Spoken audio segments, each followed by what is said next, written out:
Every morning when I pour my coffee, I pour my father's cup beside my own. I set it on the table near the window, and I tell him what the news is, what the garden's growing, what the grandchildren said when they last came, what the weather's doing on the eastern side. He was a man who needed to be told things. He received information like a country receives rain, quietly, and put it to use. I still tell Everton the football results on Saturday, still argue with him over the same 2 points we always argued. He would have hated how the politics turned out, and I would give a year of my remaining time to hear him say so from the chair he always used. I still hear his laugh, not a memory of the laugh, the actual laugh, when I make the joke we made in 1992 about the minister and the horse, which only we found funny, which will die with me unless I teach it to someone else, which I will. I still talk to the dead, because the dead know things the living won't say. I still talk to the dead, because they haven't gone entirely away.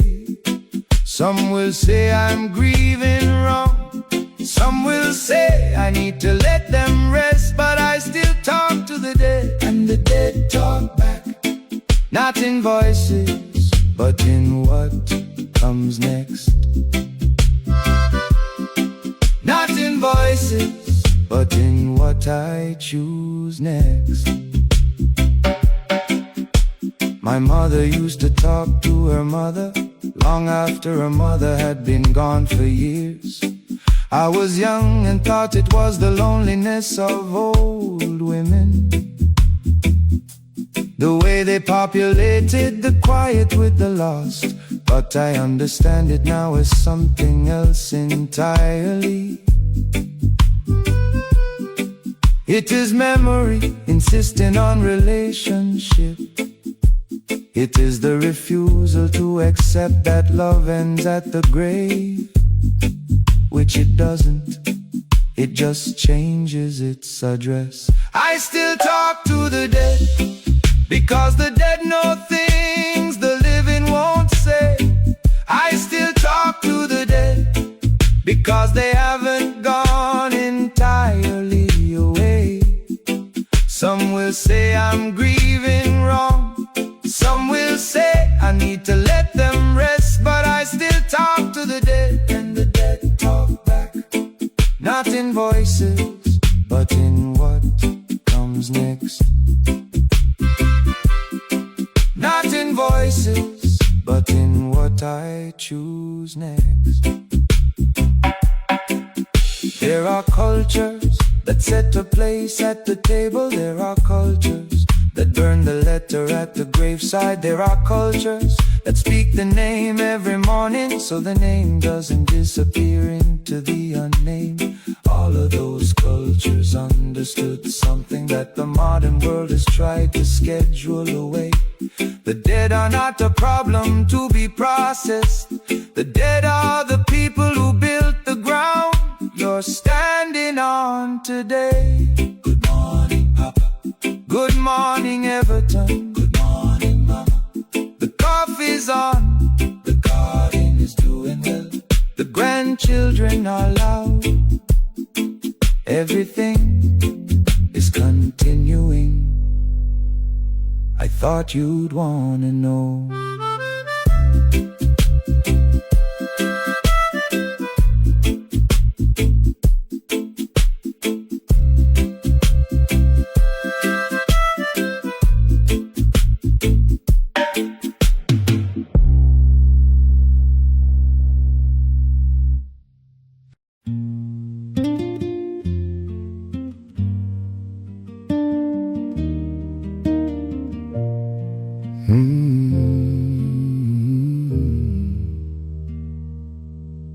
There's a photograph of Cecilia at 23,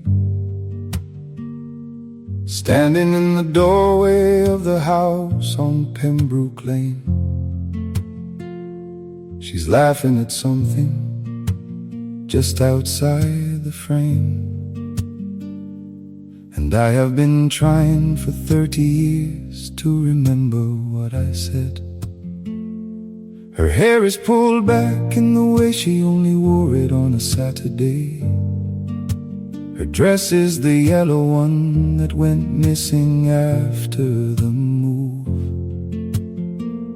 Everything in that photograph is perfectly at rest, and I know for certain that the day it was taken was also the day we had the worst argument of our first year together, and then made up, and then made this. There's a photograph of all four of us the Christmas before my mother's mind began its slow departure. We're smiling in the arranged, deliberate way families smile when someone holds the camera and says, "Now hold it, hold it." My mother's eyes are still completely hers. That would be the last photograph where they are entirely hers. We didn't know that at the time. We were looking at the camera, not at her. The photographs in the drawer are everyone's best lie. We were better looking and more together than we'll ever be in anyone's goodbye. Every frame a perfect country that never fully was. The photographs in the drawer hold the silence we discuss with strangers, but not with us. I keep a photograph my daughter Grace took on a phone. She was learning the camera and shot everything carelessly.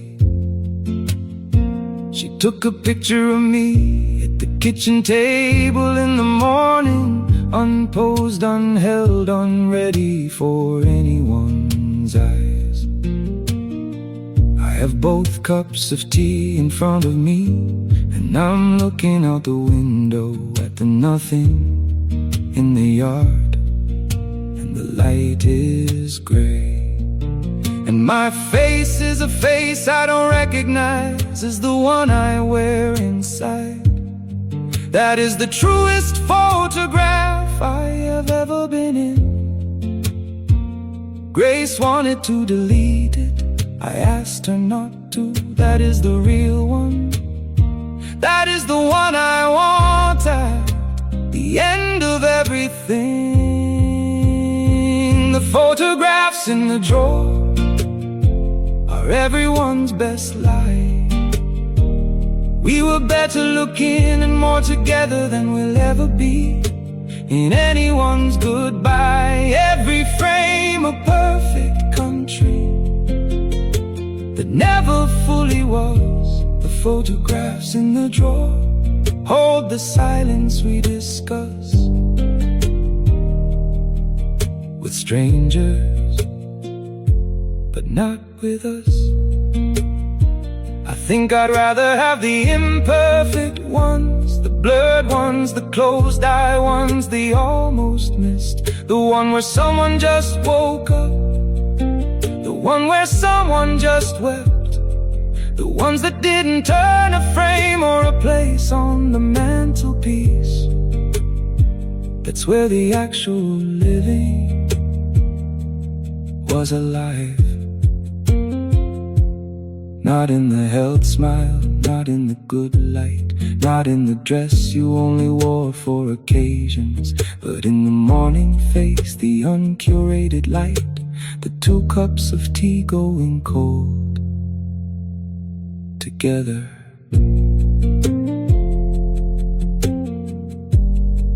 Put the camera down sometimes, just look at them, just look. Silence, silence, silence.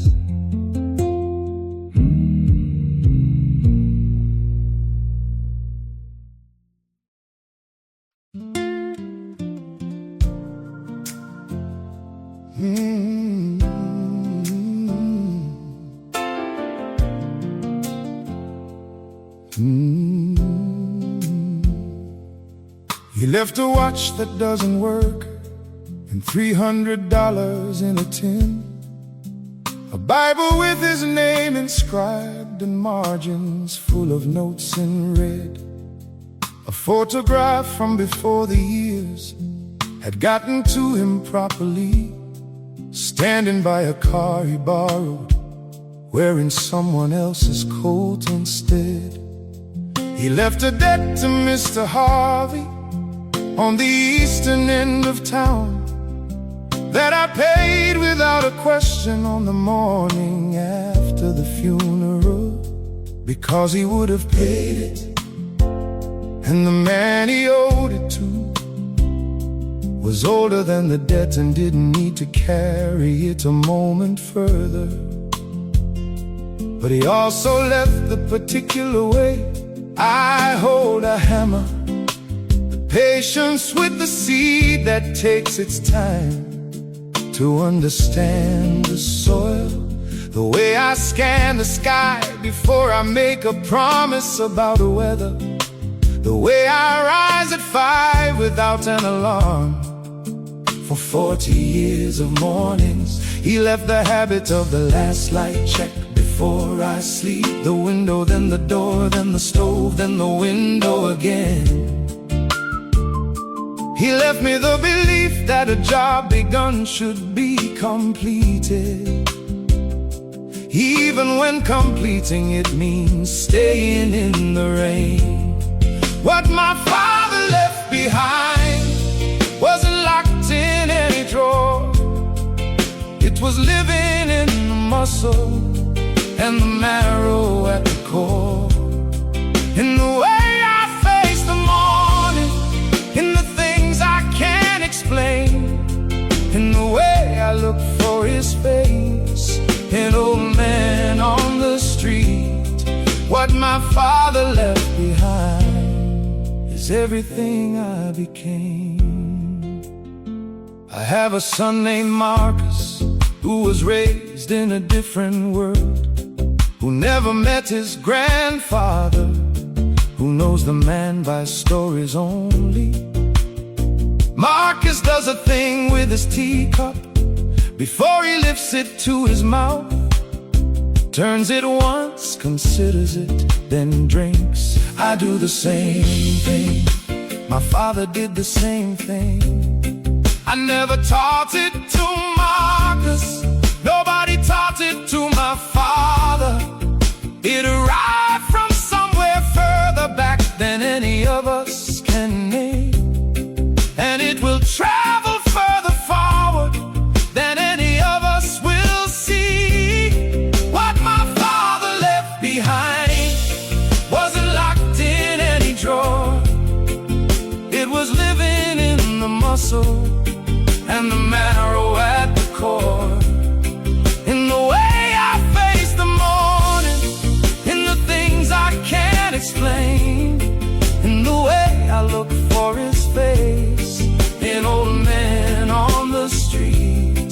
What my father left behind is everything I became. I used to be angry at him, I wanna say that plainly. For the years he was too tired to be present, for the ways he withheld what he didn't know how to give, for the man-shaped silence at the center of my boyhood. I was angry, and then I had a son, and I understood something about the weight of trying to be good, without a proper map, without a model, without a language for the softness inside a man that was trained out of him before he knew it was there. I forgave him at 42, standing in the yard with a hammer in the rain, refusing to stop. The dead are not done. That's what I know now. The dead are in your hands. The dead are in your mornings. The dead are in the cup you turn before you drink. The dead are not done. They just change the way they speak.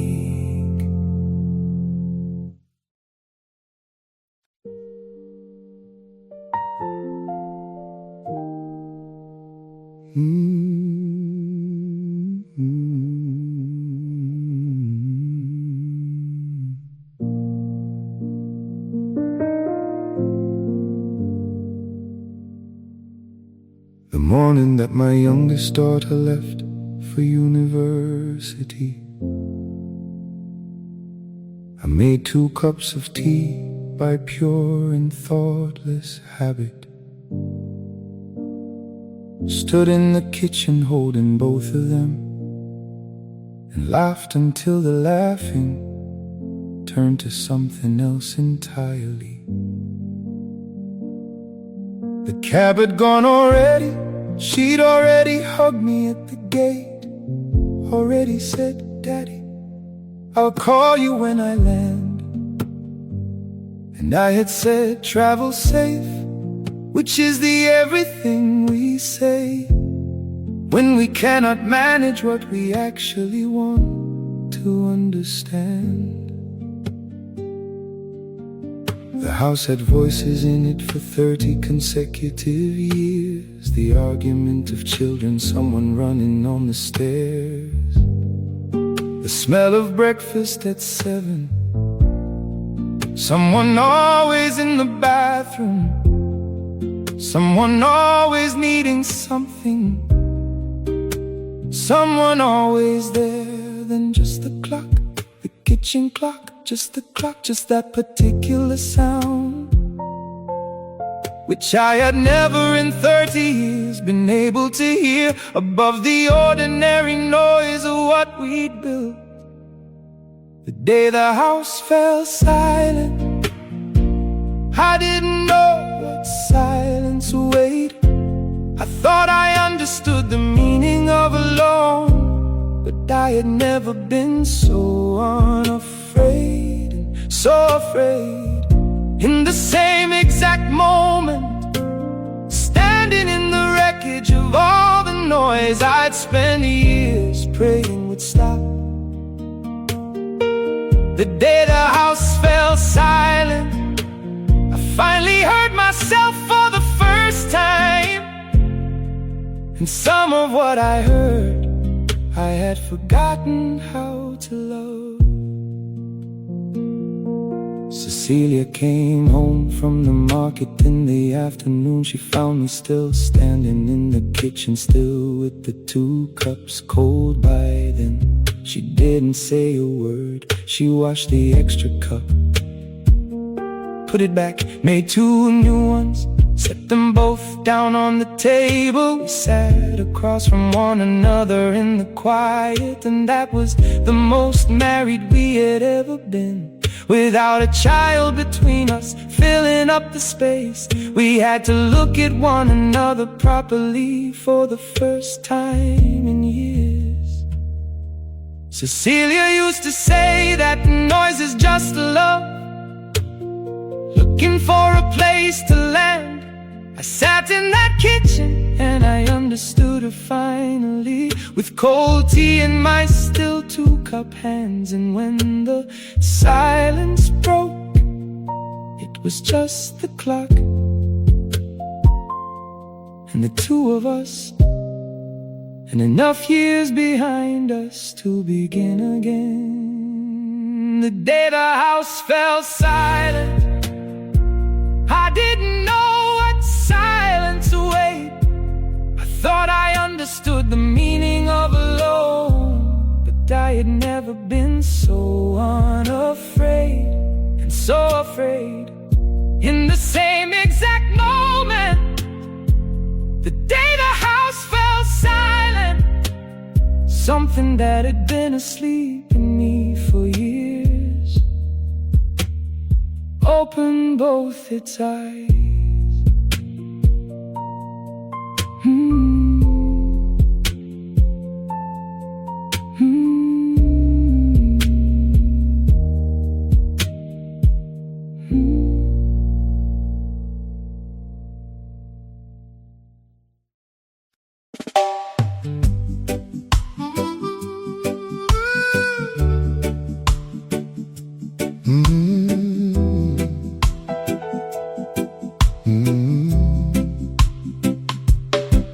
I was 37 arguing about politics at a table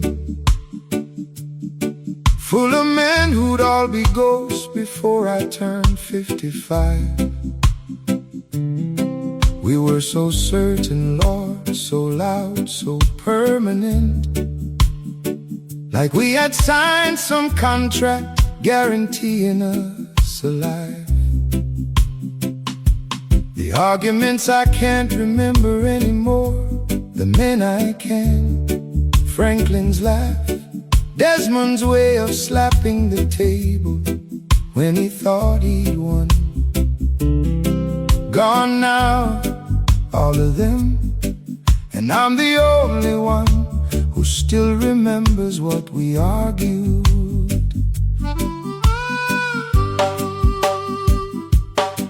I had a woman who needed my attention on a Sunday.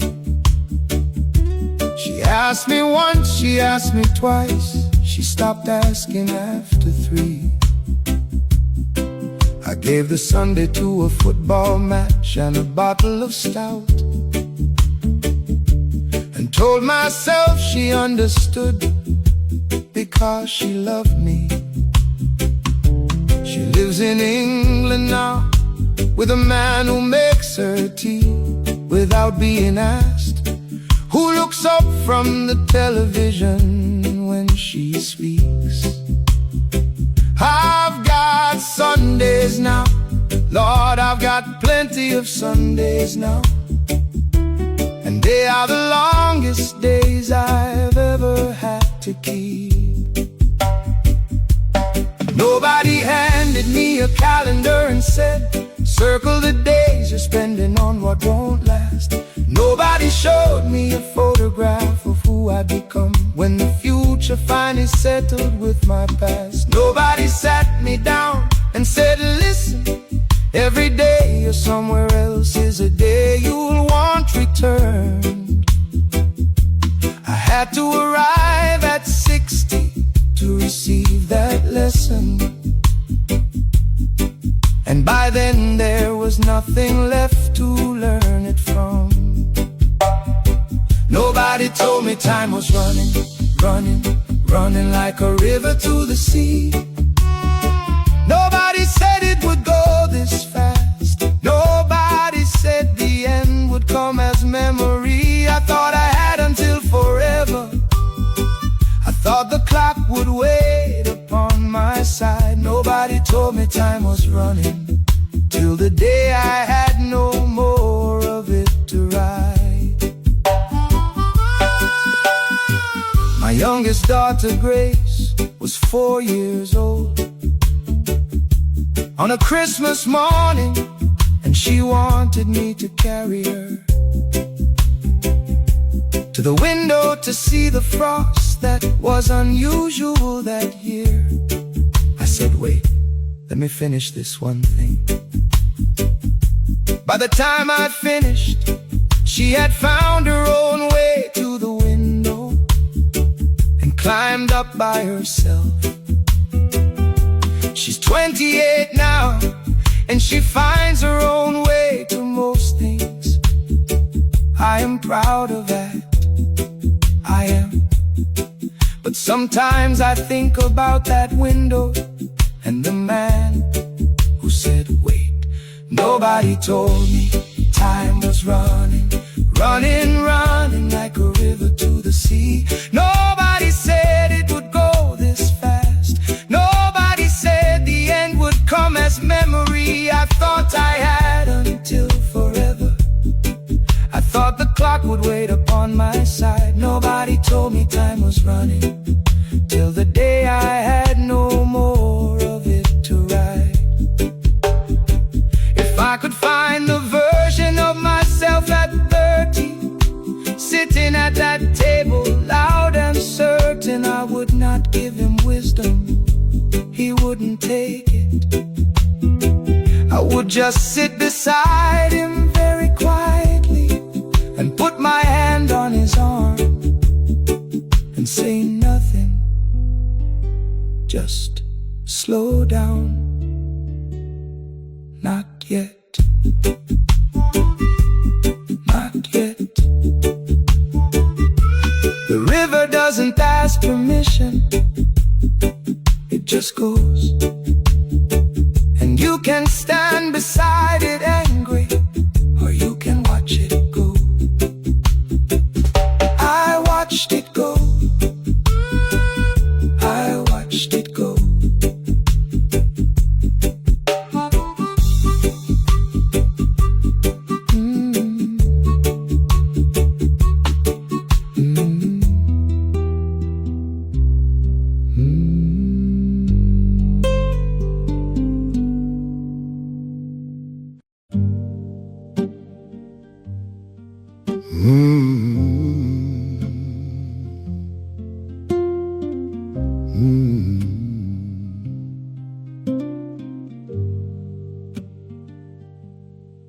They buried Fitzroy Morris on a Tuesday in October, under the same silk cotton tree where we played as boys. He was the last one who remembered the way the schoolyard smelled when Sister Thompson rang the bell and made that particular noise. His daughters wept in black and didn't know me by my face, just an old man standing in the back row with a hymn book held. Their father and I once stole green mangoes from the yard on a street that's now a parking lot for a new hotel. I wanted to stand up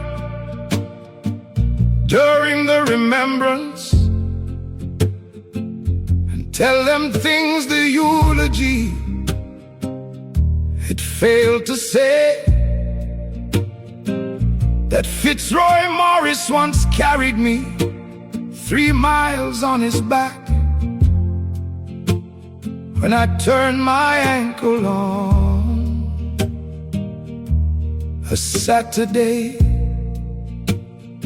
that he could identify 12 different birds by sound alone, that he wept one time when the old tamarind tree came down and made me swear on my mother's name I'd never tell a soul.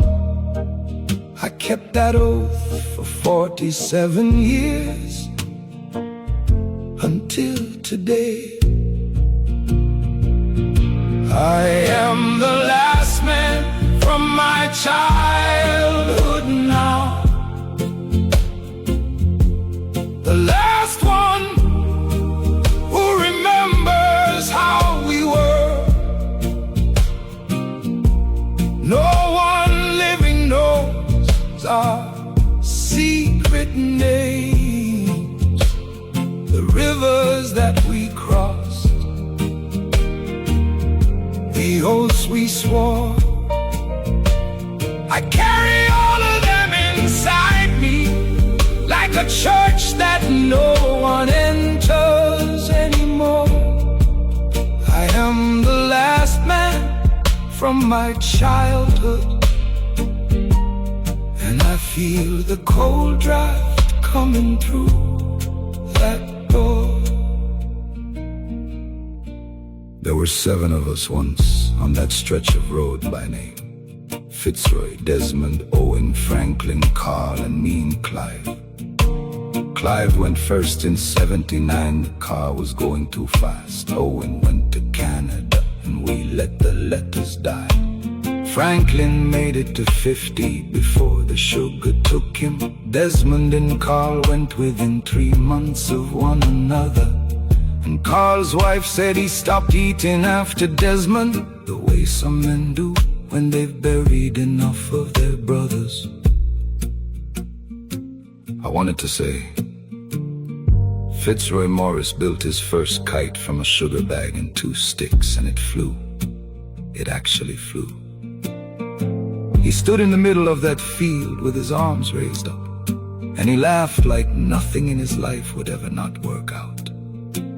I wanted to say that in a church full of people who loved him but didn't know that kite, who didn't know the boy inside the grandfather they were mourning.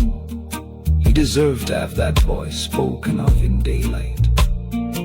Before I'm the only one who remembers it, and I'm not going to be here always. I am the last man from my childhood now, the last one who remembers how we were. No one living knows our secret names, the rivers that we crossed, the oaths we swore. I carry all of them inside me, like a church that no one enters anymore. I am the last man from my childhood, and I feel the cold draft coming through that door. I drove home slowly on the coastal road. The sea was doing nothing it don't always do, but it looked different somehow, like it knew that 7 had become 1, and the 1 it still had was running out of road.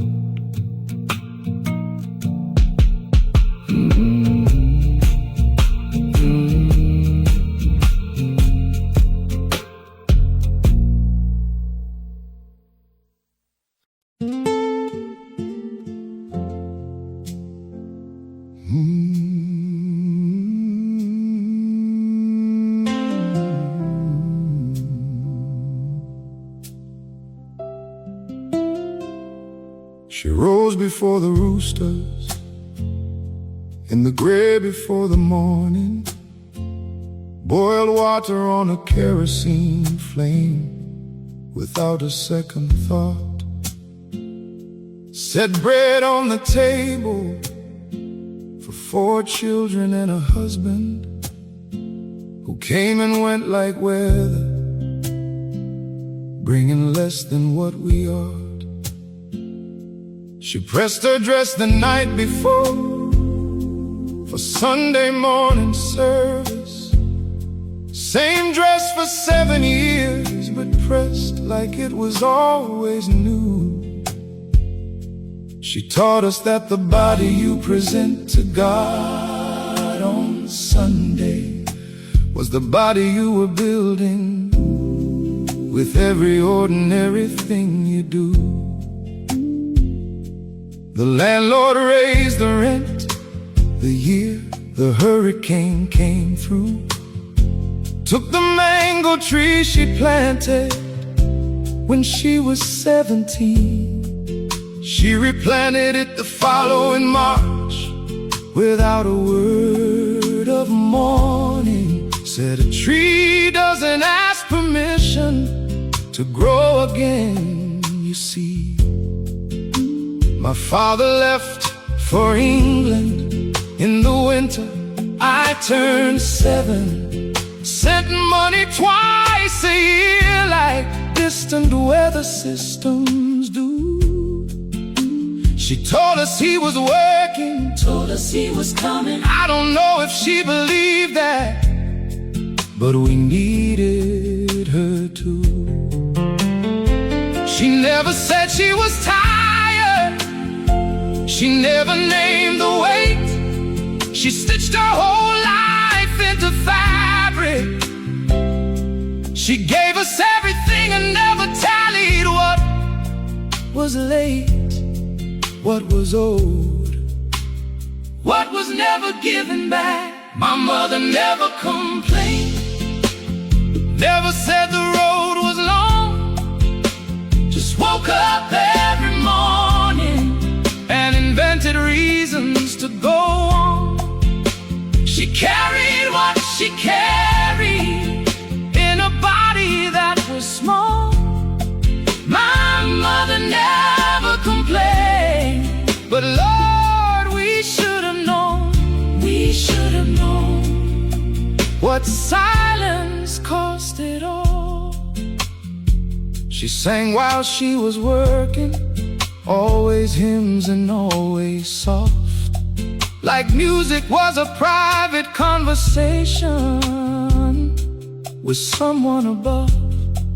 I used to listen at the kitchen door on Saturday mornings, catching the words she thought that nobody was hearing. Safe in the arms of Jesus, safe on his gentle breast. She sang it like a woman who had tested every other rest and found them wanting. I found her diary after she passed, 3 lines in 30 years. Today was hard, God help me tomorrow. I'll try again. That was her entire theology. 3 lines, 30 years. That was her everything. My mother never complained, never said the road was long. Just woke up every morning and invented reasons to go on. She carried what she carried in a body that was small. My mother never complained, but Lord, we should have known, we should have known what silence cost it all. She died in April on a Tuesday, Nothing dramatic, said I'm tired now, and closed her eyes and went, I sat beside that bed for hours, trying to remember every single moment I had ever been, too distant. every visit I had cut too short, Every phone call every Sunday dinner that I missed. for something lesser. She didn't complain about that either. That was the one last mercy she possessed. She never made me carry What was mine to carry? She just let me off. She just let me off. Mama, I see you in my daughter now. The way she moves through difficulty, Like water finding lower ground. I see you in my hand. When I wake before the morning, I see you in the mango tree. that's 30 years old now. still producing, still producing.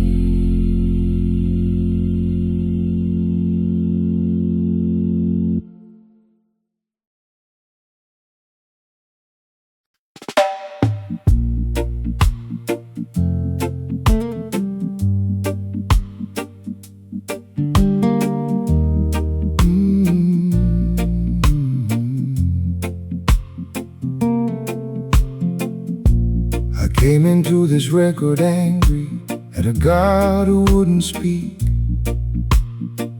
I leave it limping like old Jacob, blessed and somehow weak.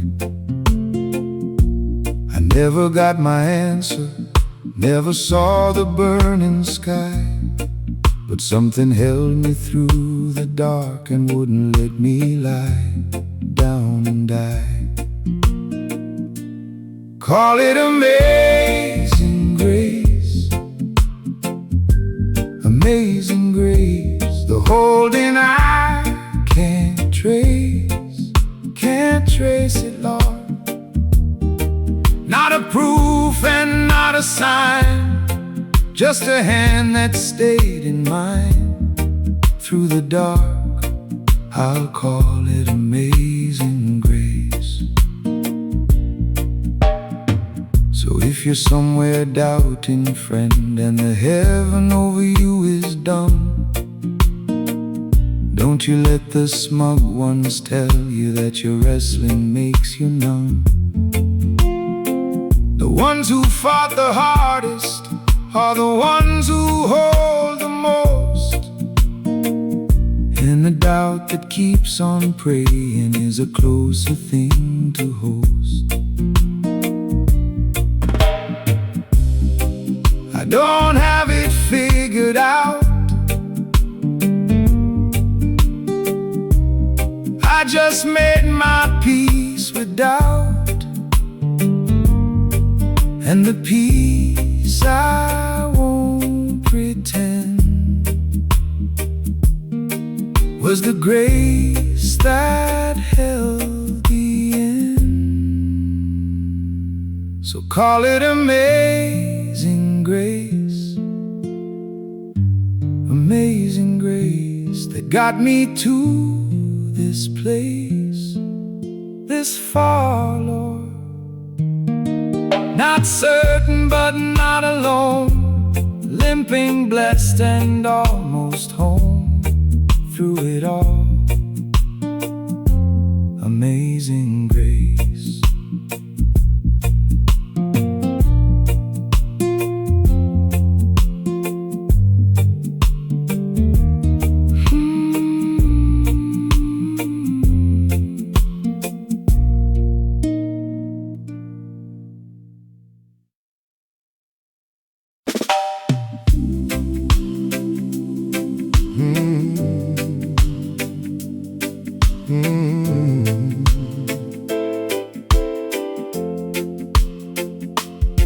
There's a bench up in that churchyard where the names I love are cut.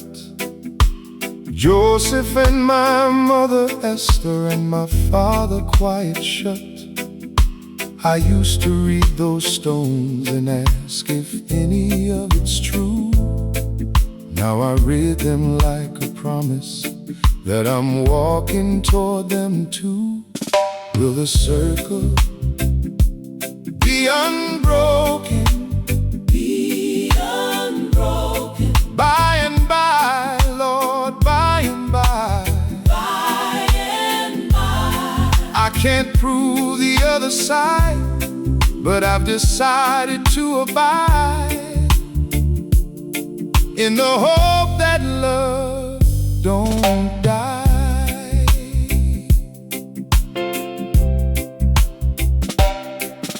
My mother hummed a tune with no name, passed it to my hand, and I hummed it to my grandson where the porch looks on the sand. I didn't give the song a name, I let it stay the way she gave. Some things you pass on unexplained, like faith across a grave.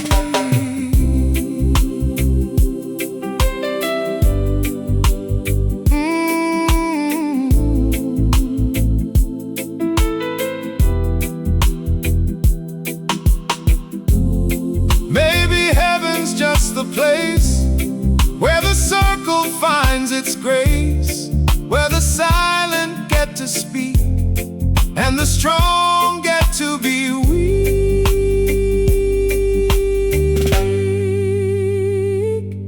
Will the circle be unbroken? Be unbroken. I'll find out when I die. By and by. Till then I'll hum the nameless air and trust the ones already there are humming back by and by.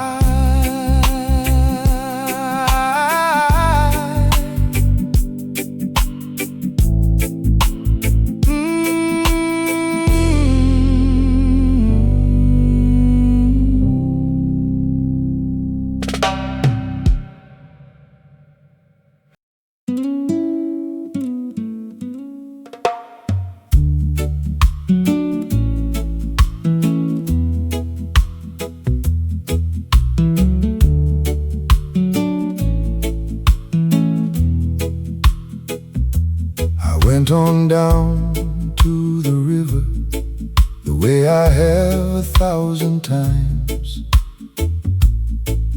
but I wasn't there to argue, and I wasn't there for signs. I just sat down on the wet stone where the water talks to land, and I prayed the way you talk to one who's known you, hand in hand, down to the river to pray, not to bargain, not to wait, just to be. I used to come here for a deal, now I come here just to feel the company along the way. Joseph used to fish this bend before the morning fully broke, and I swear some mornings still I hear the things he never spoke. And I don't know if that's heaven or just love that won't lie still, but I'll take it as an answer, and I'll climb the morning hill.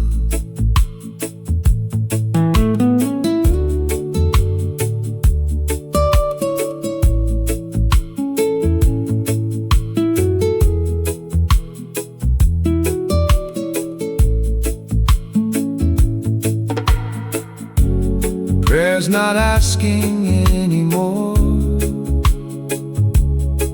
it's the door, it's just the door,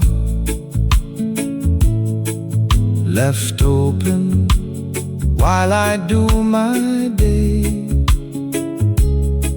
That's why I come down here to pray.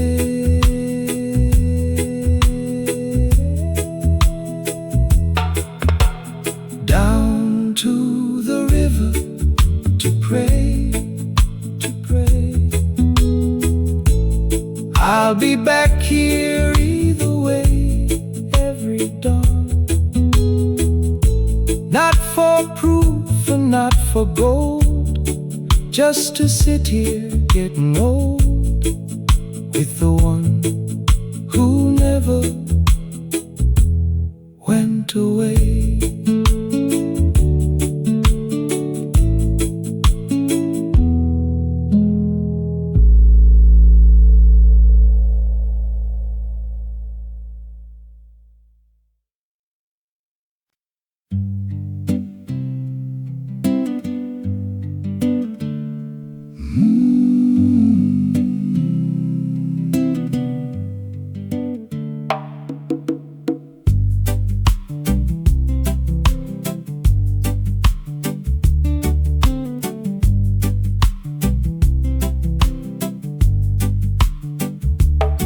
I was always the strong shoulder, the one the village leaned upon.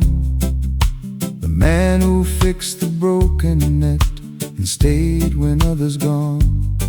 But there's a strength in being carried that the strong don't understand, and I'm learning it at 60 with my weight in someone's hand.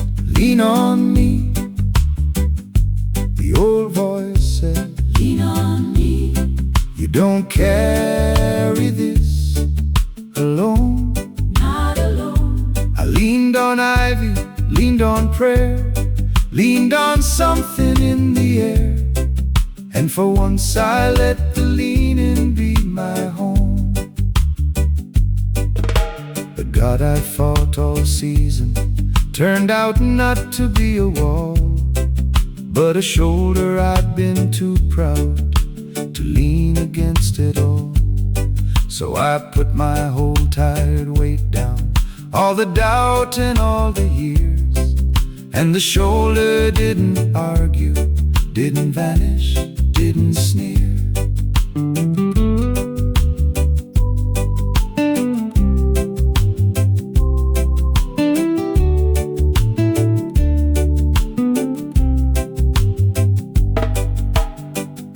Strong men break from holding on. Weak men learn to lean and grow strong. I had it backwards all this while. The leaning was the trial. So lean on me, and I lean too. Lean on me. On the one I cannot see. Lean on. We hold each other up, we sway like boats together in the bay. And the leaning child, that's the faith for me.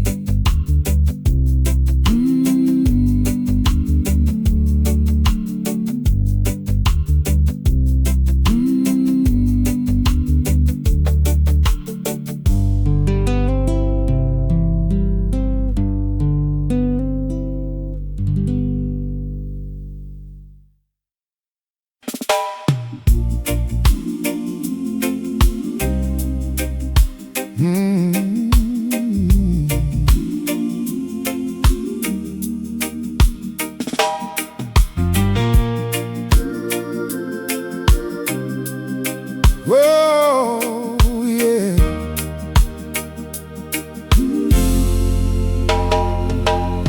There's a light coming up over Portland, thin and gray and slow, the kind you almost miss because it doesn't make a show. I don't know what's on the other side, I'm done pretending so, but I feel a getting ready in my chest. And so I go, people get ready, get ready.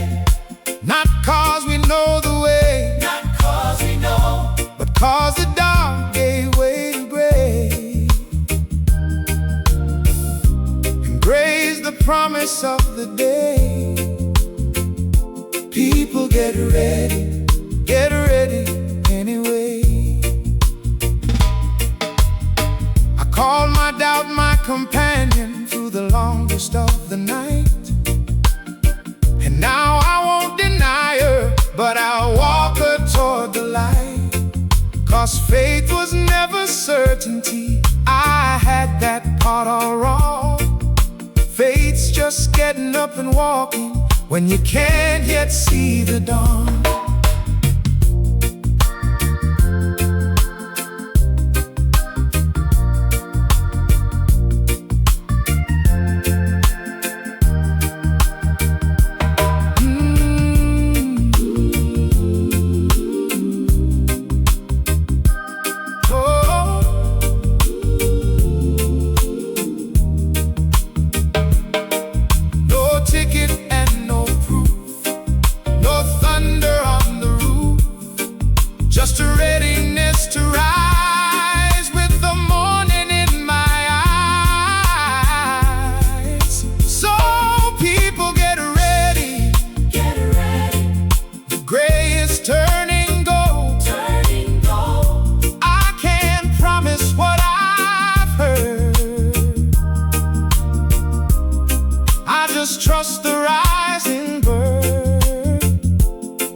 people get ready, be bold.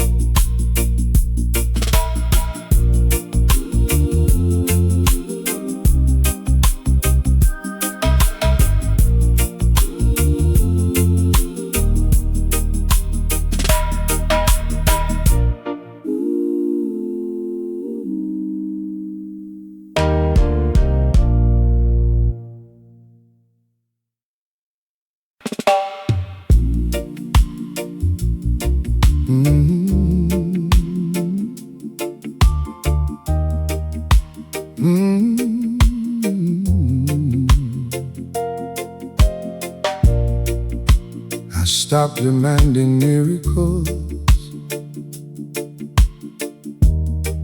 Somewhere around the dawn, I stopped needing all the answers.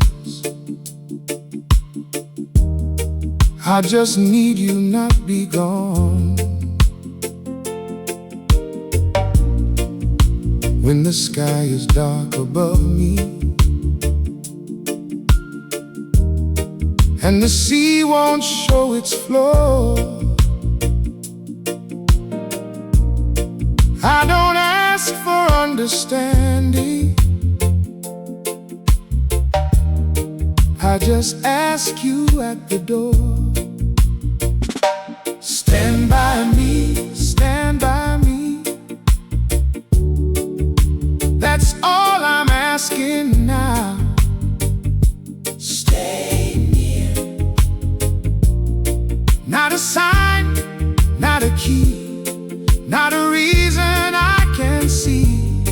Just stand, just stand, just stand by me.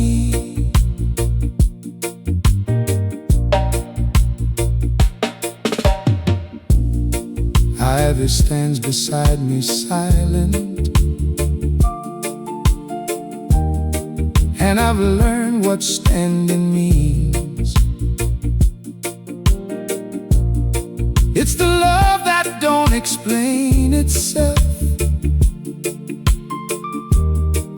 that holds you in between. And maybe that's the kind of God I've had here all along.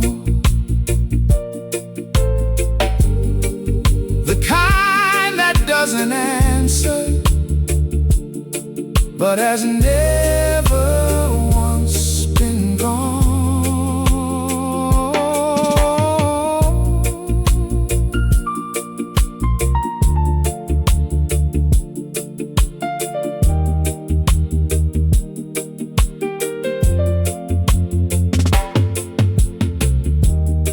Not the God of the great display, the God who simply stays through the night and through the dread. A presence, not a word instead. So stand by me, stand by me. I quit asking you to be what I want. The thunder and the proof, just be the quiet near the roof, the one who stays, who stands by me.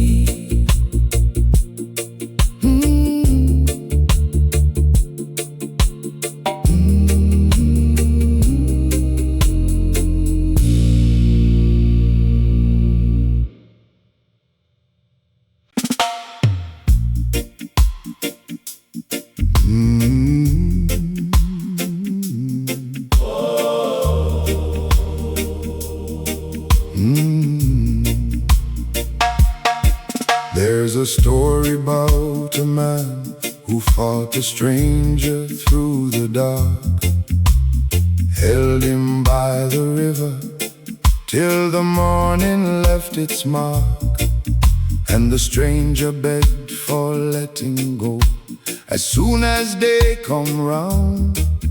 But the man said, not until you bless me, I won't put you down. I'm wrestling, wrestling, Jacob. Hold on, I won't let go till the dawn. Won't let go. You can break my hip, you can make me lame, but you're not leaving here the same. I'm wrestling, Jacob, till the dawn. So I take the silence by the collar, I take the doubt, the grief.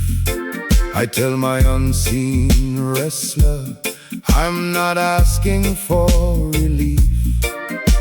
I'm asking for a blessing, even limping, even torn. I will hold you through this whole long night, until you bless the morn.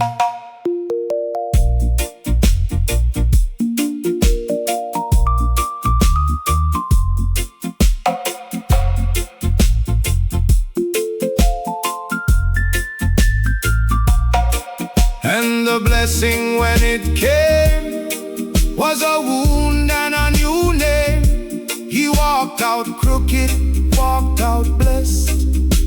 The limp was how we passed the test. So I'm wrestling, wrestling, Jacob. Hold on, and the dark is nearly gone, almost dawn. I don't need to win the fight, I just need to hold till light. I'm wrestling, Jacob, till the dawn.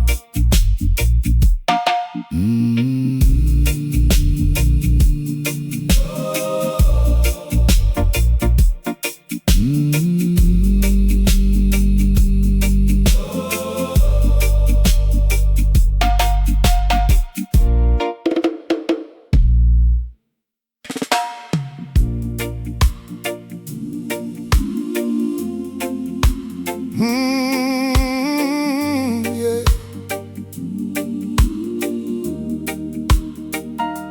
Oh.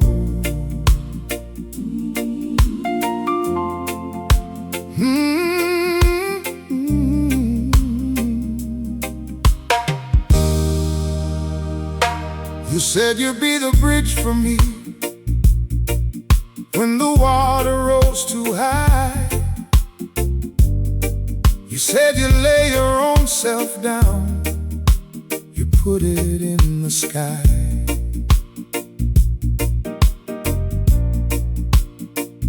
Well, the water's at my chest now, Lord, the current's pulling strong. So where's the bridge you promised me, and have you been here all along?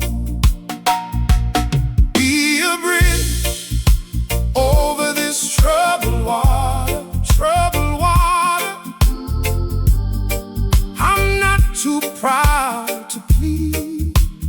Hear me plead. I've been the strong one all my days, the one who carried, the one who prays. Now you be the bridge, I'm the one in need. I carried Ivy through her sickness, carried Pearl through all her fear. I was the bridge for half this village, 40 trembling years.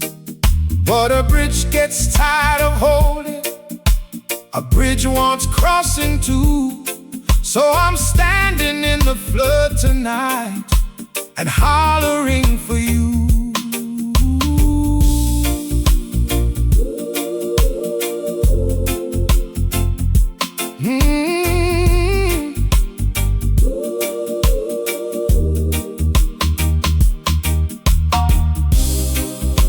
And it isn't weak to ask, to lay down the holding task. Even Jacob in the night, 'cause blinded light. So be a bridge over this troubled water. Troubled water. I've laid down my pride, Laid it down. and if no bridge comes from the sky, then teach these tired arms to try to be the bridge for them on the other side.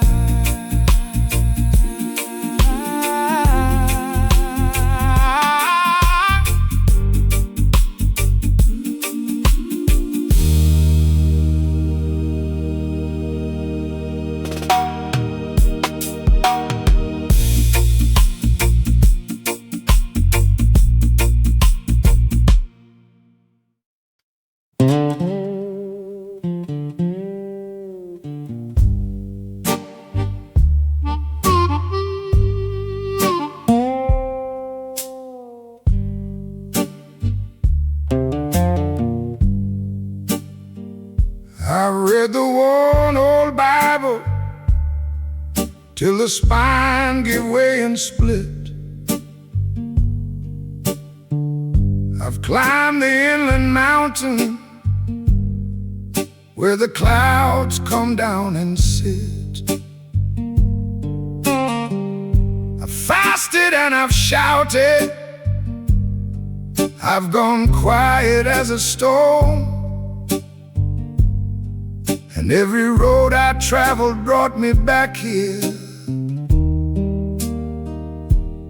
on my own.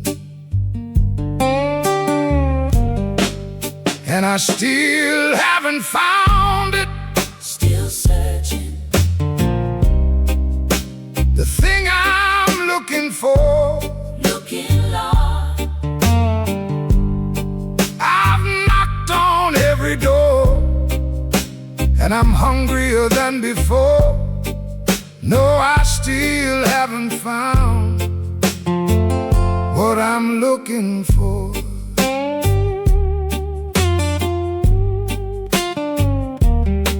Maybe the looking is the finding.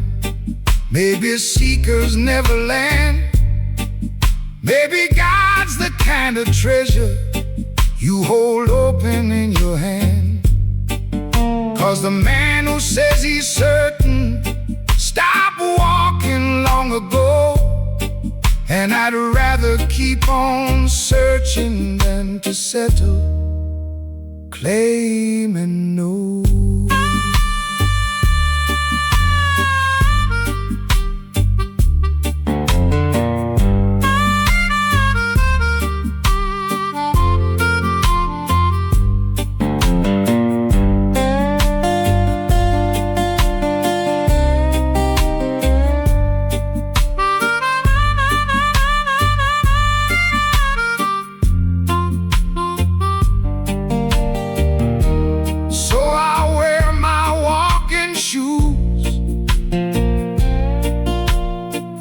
Down to the leather and the glue,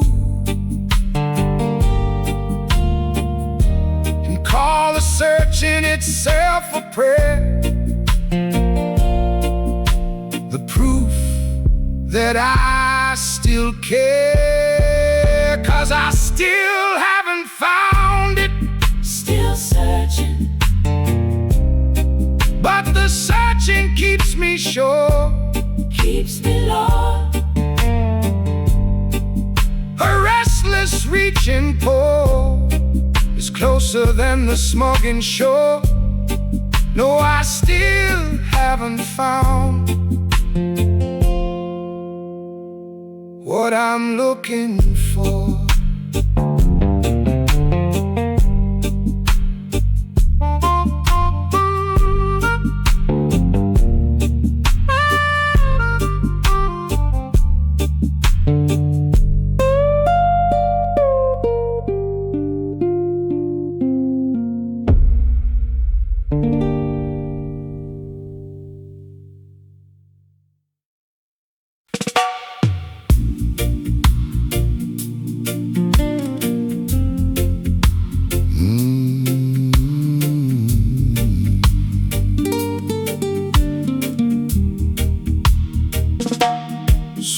I'll be done with the trouble of the world. That's what the old folks sang, rocking on the church house bench while the crack bell rang. I used to think it was a sad song. Now I hear it like a door, a tired man hoping there's a room. With trouble there's no more. Soon done with the trouble of the world. Soon done. The weary flag at last unfurled. Lay it down. I don't know what waits up there, but I'm so tired of the carry, the care. Soon done with the trouble of the world. Don't mistake my weariness for wanting to be gone. A tired man can love his life and still long for the dawn. I want to see my Daniel grown. I want more years with ivy near. I just want to set the bundle down a little right here.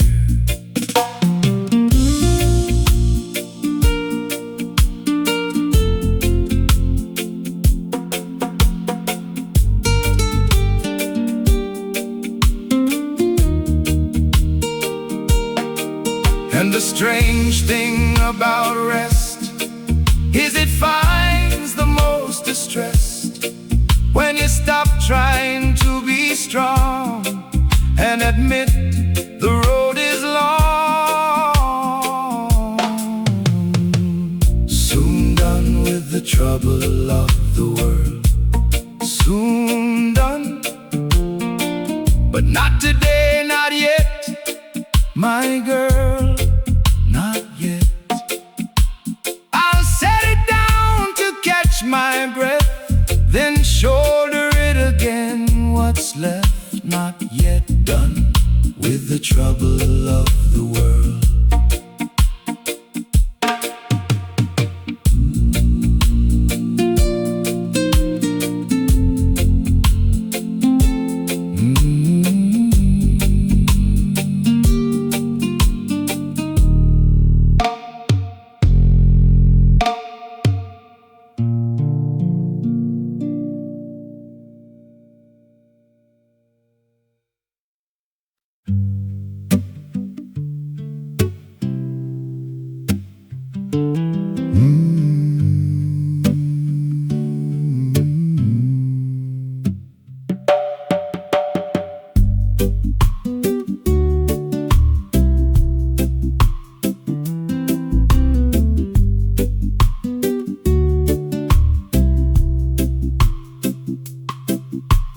Pastor says to let it be, just lay the worry down. Ivy says to let it be, the sun comes back around.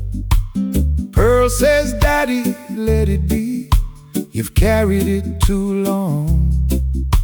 But how you let a thing be still when the thing is what's gone wrong?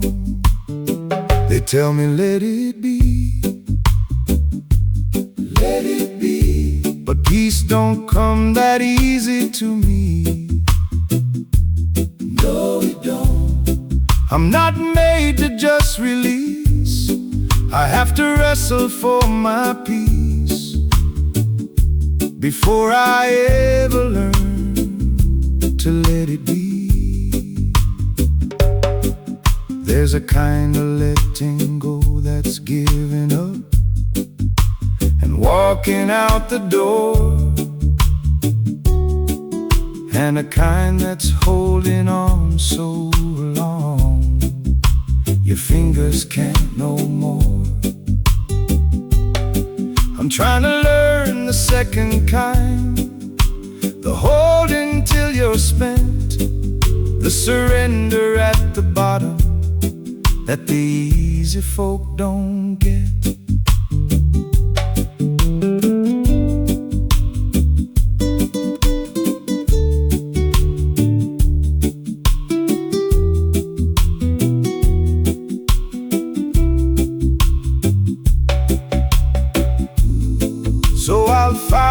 till I'm done.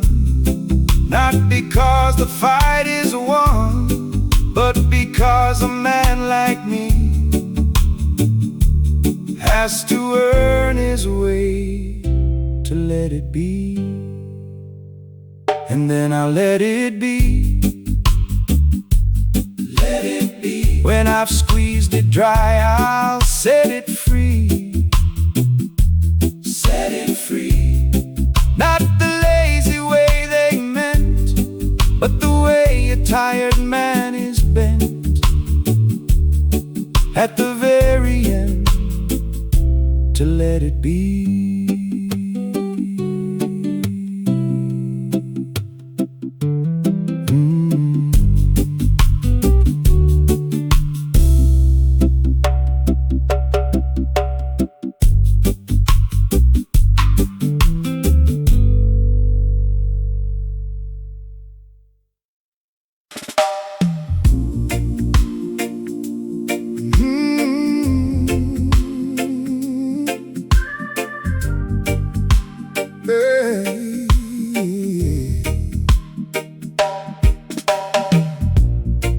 My mother sang a little song while scaling fish at dawn,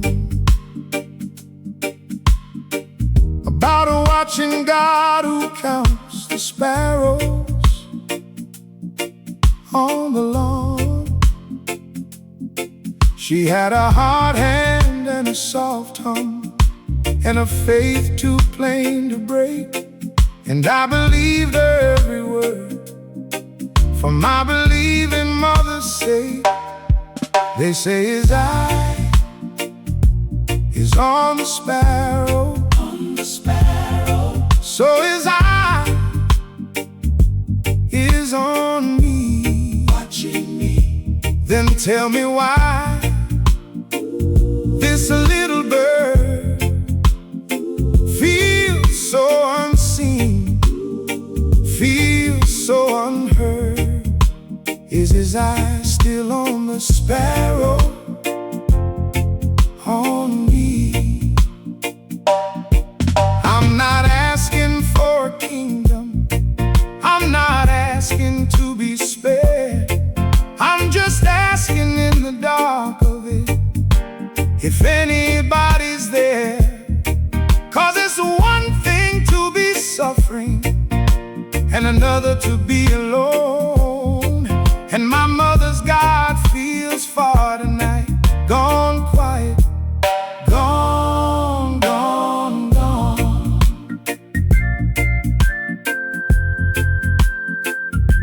Oh,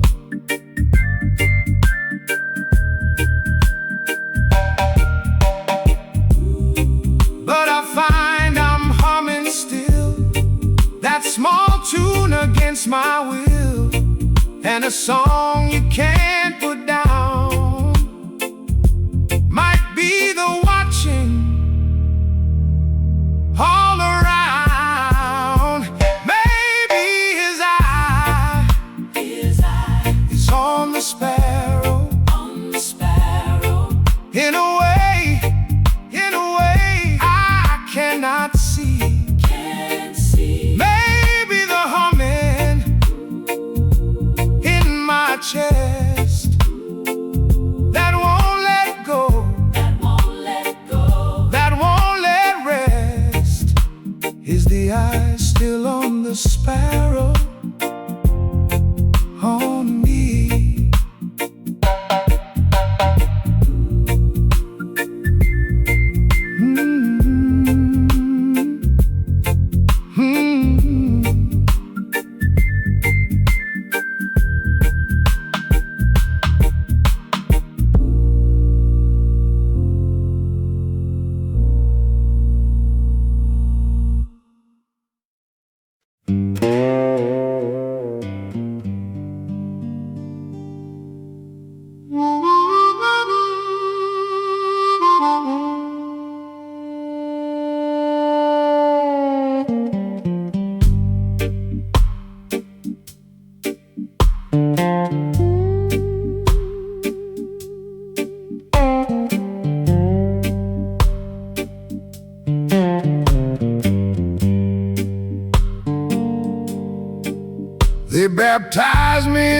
same sea when I was just a boy. The same blue water gave me bread, my living and my joy. But the same blue water took my Joseph on a Tuesday, calm and wide. And now I stand here at the edge, and I cannot read the tide. Wade in the water, the preacher said. Wade in. The same water raised my dead.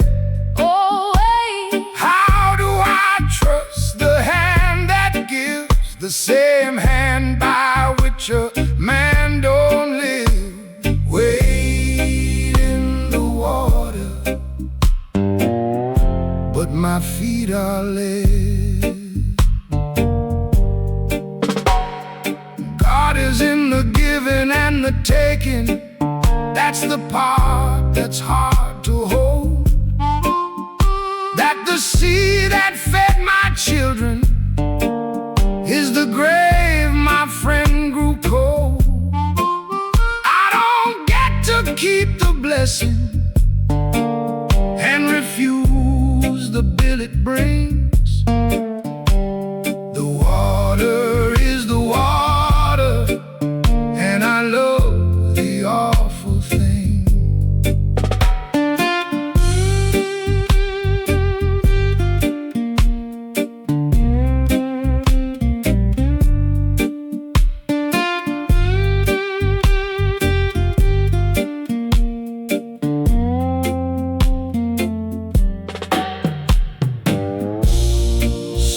Take my shoes off slow, let the cold come up and go.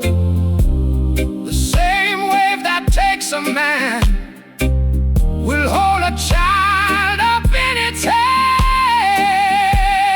So I wade in the water now. Wade in. I can't tell you quite how. Oh, wade. But I stepped where Joseph drowned, and I did not go down. Did not go down. I wade in the water now.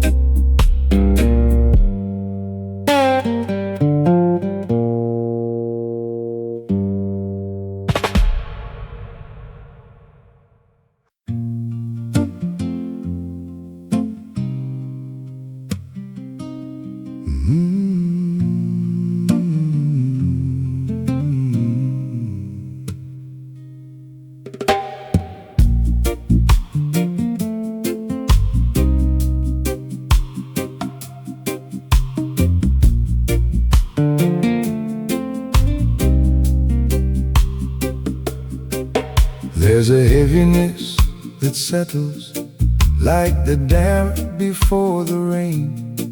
You can't name it, you can't burn it, but it lives behind the pain. I've known plenty in this life, the joy and the long loss, but this gray thing has no funeral, and it won't lift off. Hard times come again no more. No more. Don't come knocking at my door. Go on now, I've fed you long enough, I've cried. Sleep in some other house tonight. Hard times come again no more. Miss Ivy keeps the lamp lit low so I can find my way to bed. She don't ask me what's the matter, she just lays her hand instead. And I think a hand that stays through silence is a sermon on its own. A love that don't need answers is the closest to God's shown.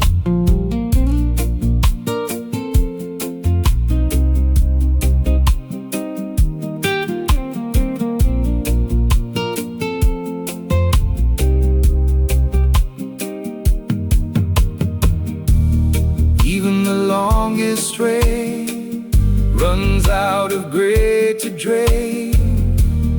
Even the heaviest night is renting out the light. So hard times come again no more.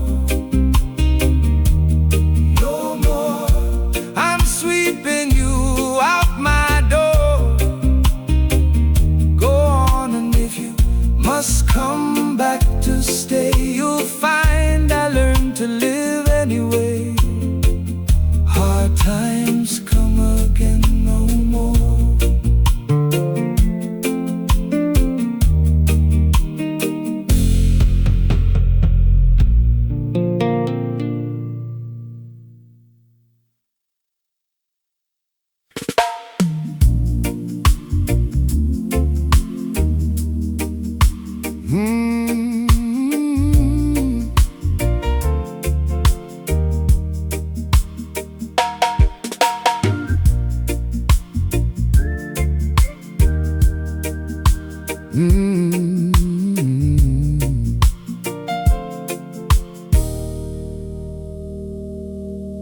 I was born by the Portland water, where the mountain meets the foam.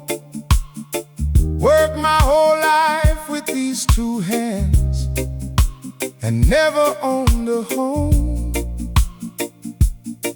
They told me, hold on, son, the morning's coming, change is on its way. But I'm 60 now and waiting, and the morning keeps its day. Still I believe a change is gonna come. It's gonna come. Maybe not for me, maybe for my son. Hold on. It's been a long, long road of stone, and I walked the most of it alone. But I believe a change is gonna come. Pearl, she asked me how I keep on, how the old man keeps the faith when the answer never came and the promise overstayed. I tell a child to see, don't argue with the slowness of the rain. It just keeps its small green promise underneath the dirt and waits.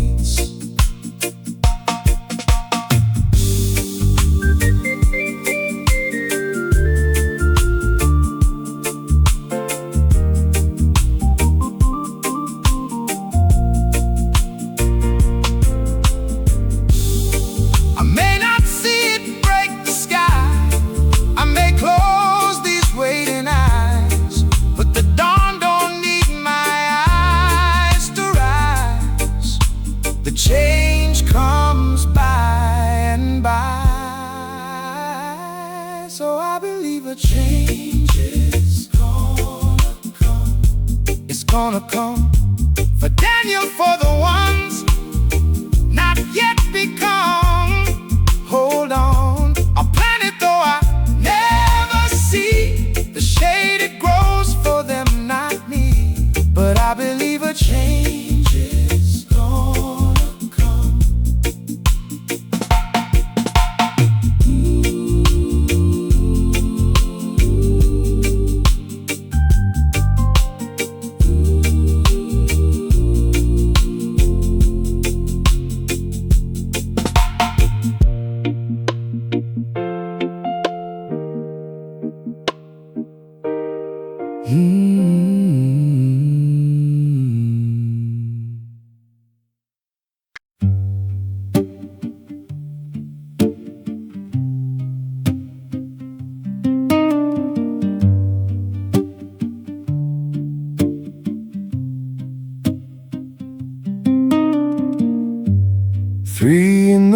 morning on the porch, the whole village asleep.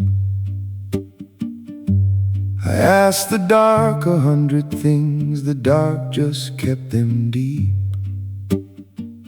No thunder and no burning bush, no word to write it down.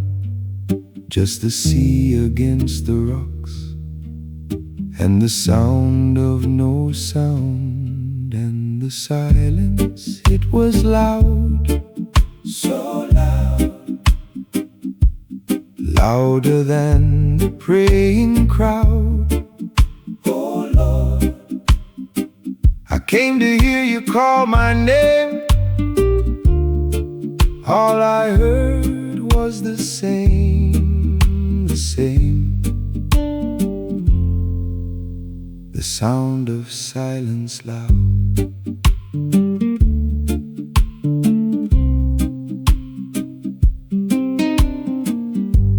I used to think a quiet God was a God who wasn't there. But Ivy said, you ever notice how the deepest love don't stare?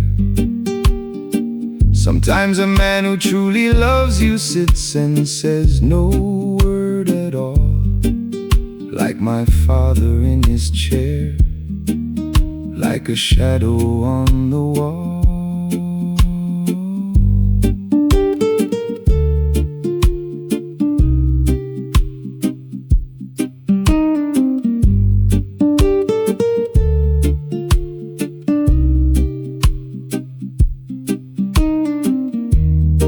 So maybe silence is a room, not a tomb, not a tomb.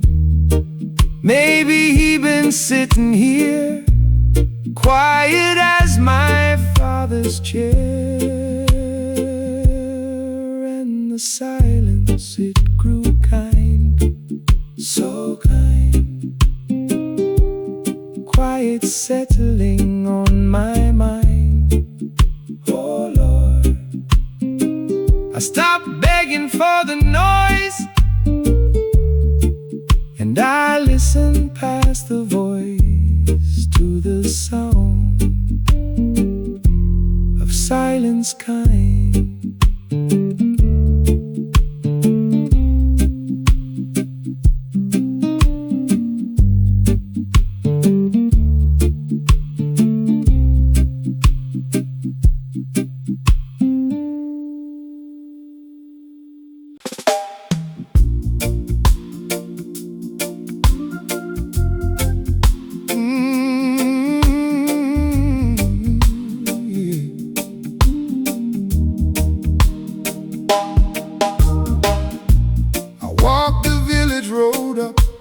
Church with the rusted roof, knelt down where my father knelt, looking for some proof. The candle burned right down to nothing, wax on the wooden floor, and I knocked the way a poor man knocks, soft and more. I'm knocking on heaven's door. Same as my fathers did before. Knock, knock. Don't open quick, don't open wide. Just let me know you're on the other side. I'm knocking on heaven's door. Brother Joseph used to tell me, faith ain't what you feel, it's the hand you keep on knocking with when nothing else is real. So I bruised my knuckles on the silence. I stayed there till the dawn, and the only voice that answered me was the rooster carrying on. I'm knocking on heaven's door. Knock, knock. Same as my fathers did before. Knock, knock. Don't open quick, don't open wide. Just let me know you're on the other side. I'm knocking on heaven's door.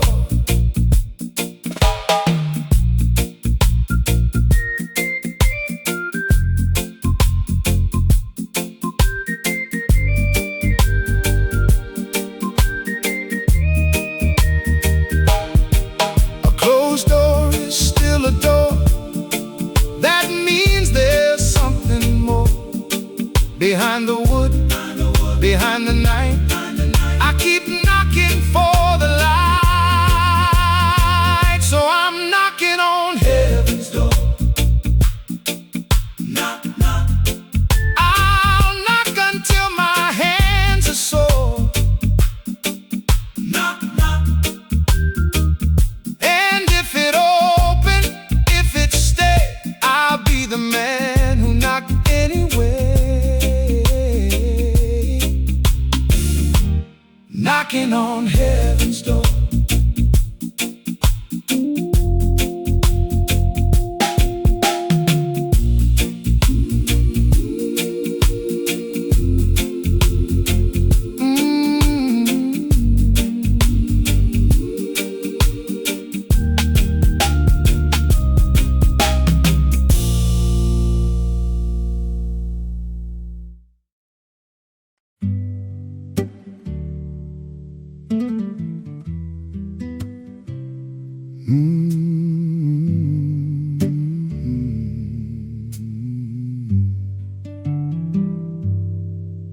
There's a chair on this porch where my father used to sit. Before arthritis stole his hands and the years had their say, I never told him how I watched him through the kitchen window,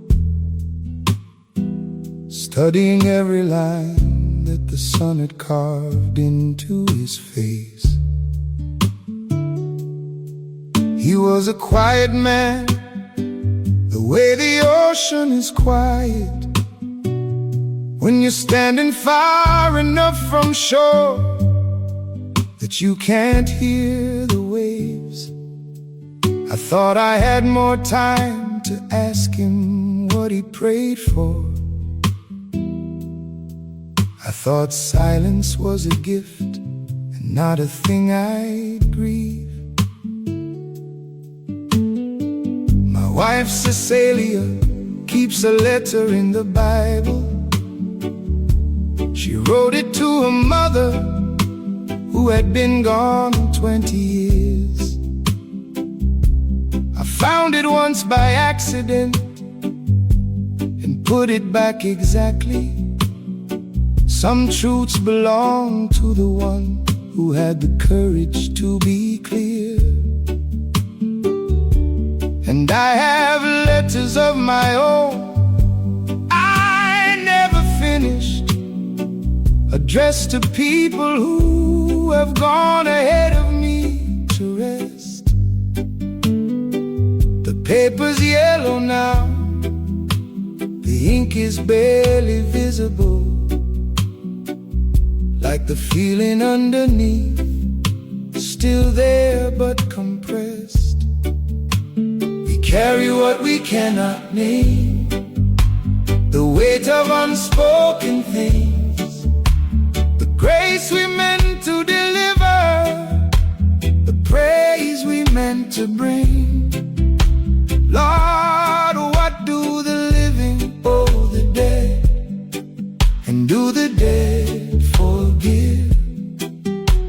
We carry what we cannot name, the weight of unspoken things is just the love that didn't know the way to live. My oldest friend Everton, we shook hands at Christmas. I wanted to embrace him, but I didn't know how. Men of our generation learn to hold our bodies like furniture, things to sit in, not things that feel. We spent 40 years in the same 2 square miles.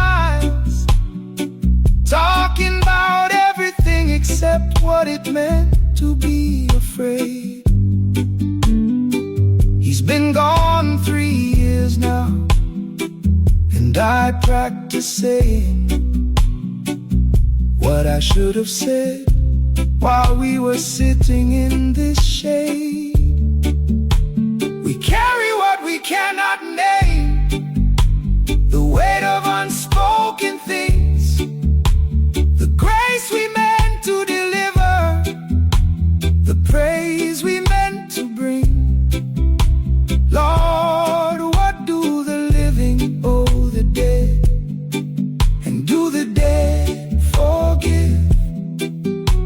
We carry what we cannot name, the weight of unspoken things is just the love that didn't know the way to live. I've been talking to the evening lately, confessing to the sea all the words I swallowed down like medicine that never made it free. There is a particular kind of tide that only comes from years of almost saying it, of stopping at the threshold of the thing and turning back to sit with me a while before the light gives out. There's still time to say the things that love has always been about. There's still time.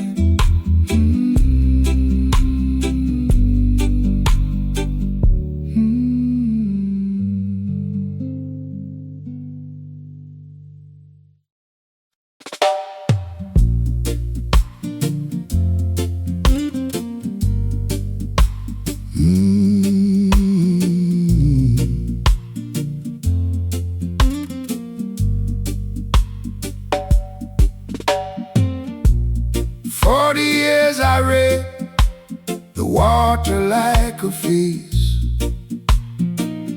knew the Lord was in the current, in the tide, in the place.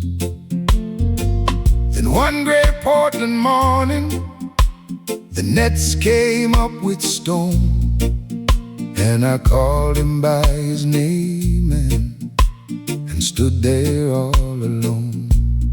Ain't no sunshine on the water now, no sunshine, Lord. Ain't no answer in the cloud. Where you gone? I've been faithful, I've been low. Tell me, which way did you go? Ain't no sunshine on the water now. Miss Ivy lit the lamp and said, come in from the cold. But the cold was on the inside, deeper than the years are old. I prayed the way my mother prayed, hummed the tune she gave, but the words went up like seabirds, and they never came home brave. Ain't no sunshine on the water now, no sunshine, Lord. Ain't no answer in the cloud. Where you gone? I've been faithful, I've been low. Tell me, which way did you go? Ain't no sunshine on the water now.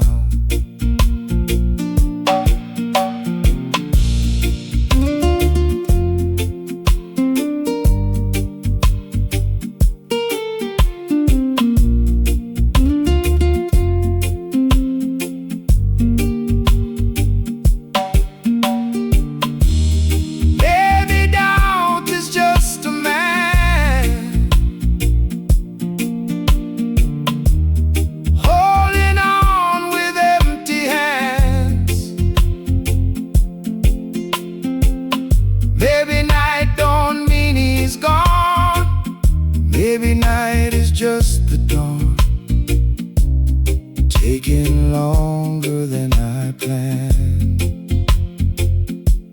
ain't no sunshine on the water now. No sunshine, Lord, but I'm standing in the cloud. I'm still here, and I'll wait until I know which way the morning goes, even with no sunshine on the water now.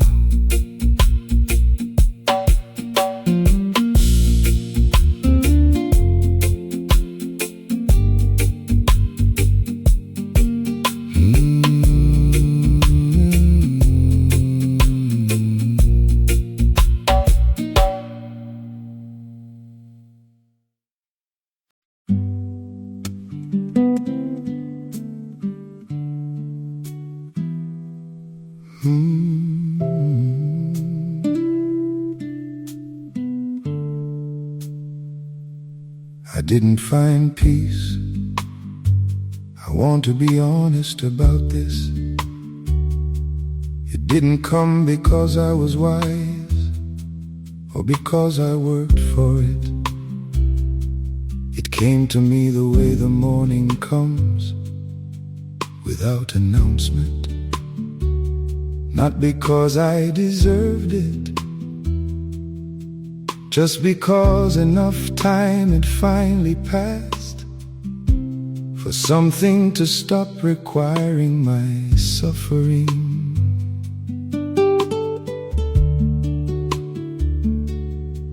I am 60 years old, sitting on this porch. The sea is doing exactly what it's always done. The grandchildren are in the yard, making the particular noise that only grandchildren make, which is different from the noise that children make. I know this because I now know the difference, and I am not trying to be anywhere else. For the first time in the recorded history of my sitting anywhere, I wasted years in rooms I had no desire to be inside. I spent good money on the approval of people I didn't admire. I was unkind to people who had done nothing to deserve it. I was absent from the things that were asking for my presence. I asked forgiveness, sometimes on time, sometimes not, and somehow something in the accounting settled. Not because I balanced it, but because grace is not accountancy. Peace found me late, but it found me on a Thursday. Nothing particular about it. It found me in the ordinary light at the end of an ordinary day. Peace found me late, but I didn't have to earn it. I just had to stop running long enough for it to catch up and sit down alongside me and stay. Cecilia brought out the tea at 6:30, set it on the railing, went back in without a word. 40 years of marriage has its own entire language that is mostly silence, and that silence is not emptiness. That silence is the depth of a lake that only looks still from the surface. There is nothing still about 40 years. There is nothing still about this evening. Everything is full. Everything is full. Peace found me late, but it found me on a Thursday. Nothing particular about it. It found me in the ordinary light at the end of an ordinary day. Peace found me late, but I didn't have to earn it. I just had to stop running long enough for it to catch up and sit down alongside me and stay. If I could give one thing to the young men still chasing everything they're sure they need, I would not give them advice, they won't take it. I would say, find a porch. Find the one person who will make you tea at 6:30, without asking what you take in it, because they already know. Let the evening settle on your shoulders. The life you are searching for is not ahead of you, it is already underneath you.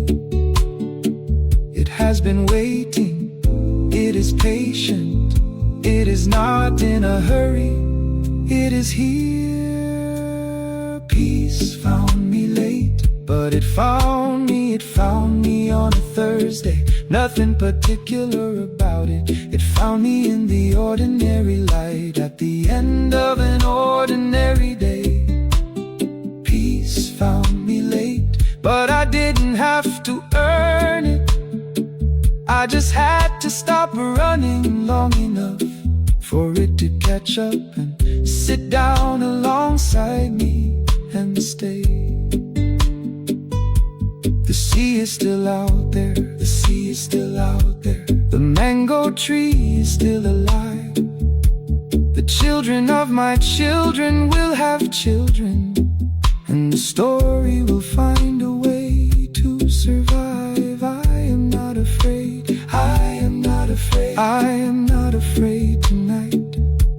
The weight of unspoken things is lifting with the light,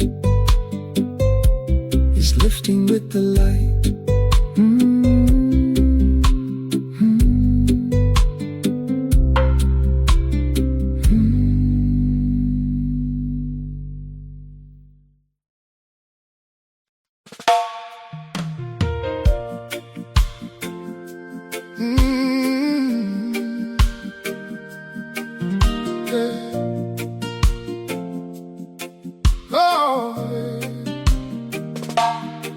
After the hurricane in '98, we swept the yard for 4 days straight. Lost the roof, lost the records, lost the photographs, lost the mango tree that my mother planted. My mother stood in the yard on the first morning after, looked at 4 children standing in the wet, looked at a house with no roof, said we are all here,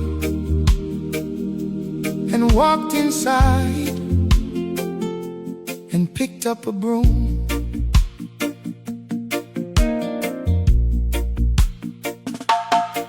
After the marriage nearly broke in two, the year I was away for 11 months, after she said this is the last time you come back to something I've already fixed, after the silence that lasted almost long enough, I came home on a Sunday with no plan, and Cecilia let me in. Not because I deserved it, Not yet. but because she decided that love was a decision that she would make again. That is the bravest thing I have ever witnessed, and I was present for it. After the grief has had its season, after the body counts the cost, after you have walked out into the yard one ordinary morning and felt something that isn't absence anymore, you understand what was always underneath the everything you lost, what you built the house on before you filled it up. What was there before there was anything else?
distance took, the friendships that the simple passage of years took, without a particular reason, without a particular day, just slowly less and then gone.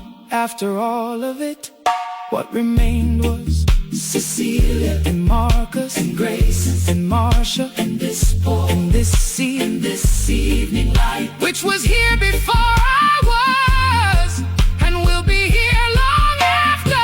What remains after the storm is not what you thought you'd need, not the things you held the tightest, but the breath, the ground beneath your feet. What remains is what was always there before you filled the spaces up. What remains after the storm is enough. It has always been enough. Oh, it has always been enough. My mother's broom is still in this house, in the closet under the stairs. I don't use it. I can't make myself use it. It's just a broom, but it is also the thing she picked up on the morning after the worst night. And that is not just a broom anymore.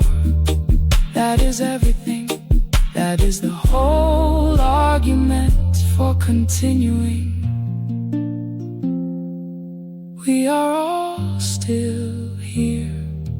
We are all still here.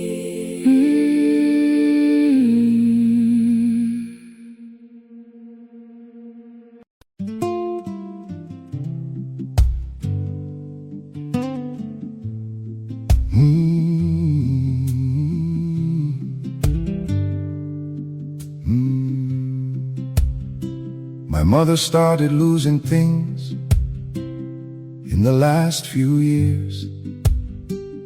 Not the large things first, it was the small things going first. The name of the woman who lived 3 houses to the east. The year the hurricane took the pawpaw tree in the yard. She'd look out the window and say, "When did that tree come down?" And I would tell her, "That was 1998, Mama." And she would say, "That long ago," and look at her hands as if time had arrived in her hands specifically. I would sit with her on Thursday afternoons, and we would travel backwards through the years together. She could tell me the exact smell of her mother's house in the 40s, better than she could tell me what she'd eaten for lunch. She remembered the name of the boy who broke her heart at 17, the dress she wore the day she married, the sound of the sea, the morning she arrived on the island after the crossing. But not my phone number, not my face always, not always. I started writing everything down after that, every story she had ever told me from the beginning, every Sunday dinner conversation I could reconstruct, every proverb, every saying, every version of where we came from, that I had stored carelessly in the attic of myself, as if there would be time to sort it later. There was not time later. There is never time later. Before the memories fade, before the names go quiet, before I join my people in the country, where the story leaves the telephone say the things that matter. Let me hold the faces clear before the memories fade. Let me make sure somebody hears. Let me make sure somebody hears. My grandchildren do not know their great-grandmother's full name. Do not know the name of the village she came from. Do not know what she crossed to get here, or what it cost, or what she left behind. They know her as great-grand, as the woman in the photograph, as the one who made the rice. And that is not enough. That is not nearly enough for the weight of the life she lived to bring them here. Her name was Millicent Josephine Brown, née Clark. She was born in 1928 in St. Elizabeth. Her mother's name was Iris. Her mother's name was Daisy. Daisy was born a free woman in 1874, 11 years after the emancipation. My granddaughter is named for Cecilia, but I will tell her about Millicent and Iris and Daisy, because the chain does not begin with me, and it does not end with her. And someone needs to be the link that doesn't break before the memories fade, before the names go quiet, before I join my people in the country, where the story leaves the teller for the last time. Let me say the things that matter. Let me hold the faces clear before the memories fade. Let me make sure somebody hears. Let me make sure somebody hears. Millicent Josephine Brown, née Clark, 1928, St. Elizabeth. Crossed the water with 3 children and a single bag. Arrived in the morning, stayed for the rest of her life. Let me say her name. Let me say her name.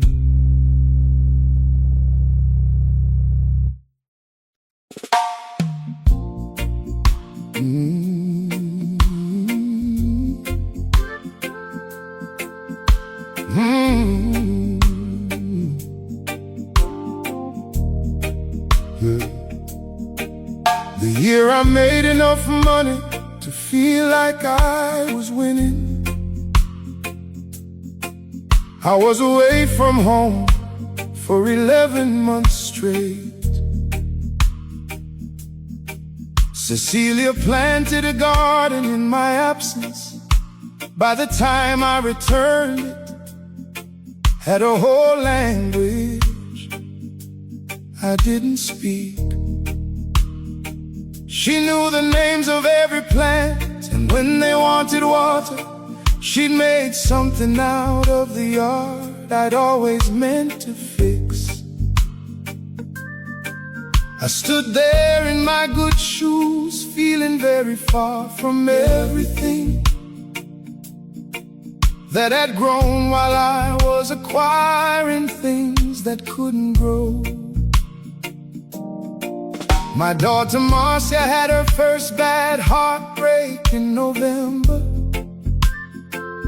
Called the house at 2 a.m. from school, first year away. I was 3 time zones behind a deal that closed at midnight. Half asleep and useless, and asked her to call back in the day. She stopped calling at 2 a.m. after that. She learned to carry her own heart through the difficult, and I tell myself that made her independent, made her strong.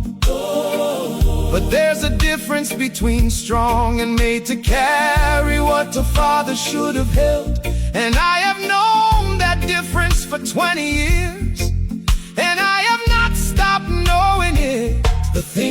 money could not fix are the things I bought the time to break. The things money could not fix Are the receipts I keep finding when I wait.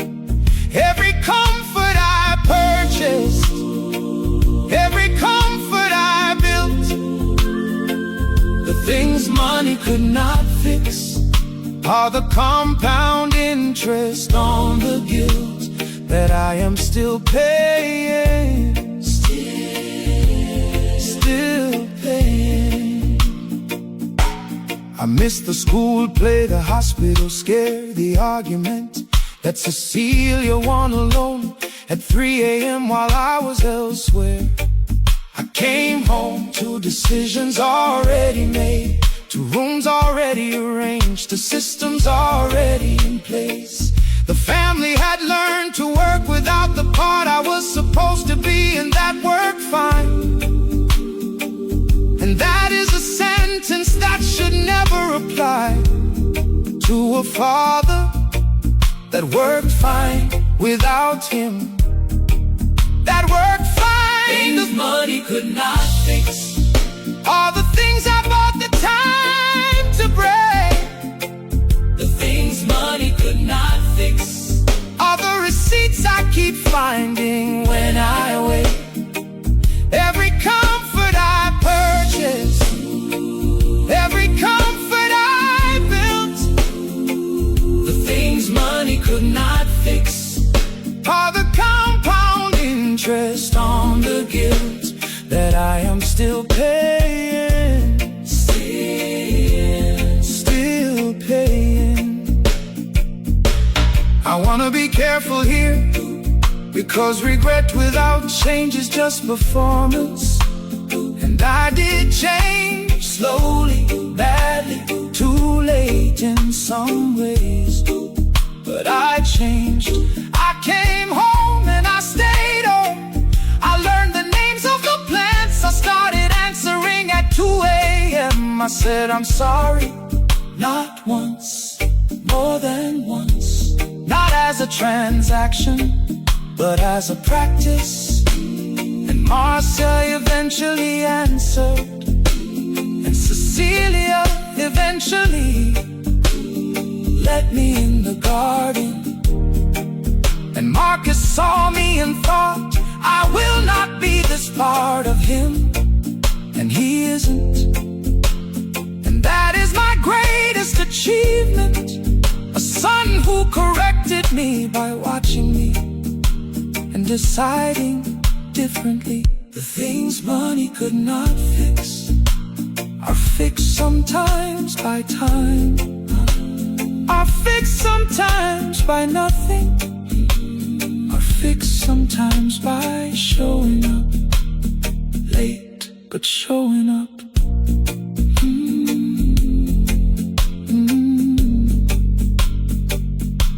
But showing up.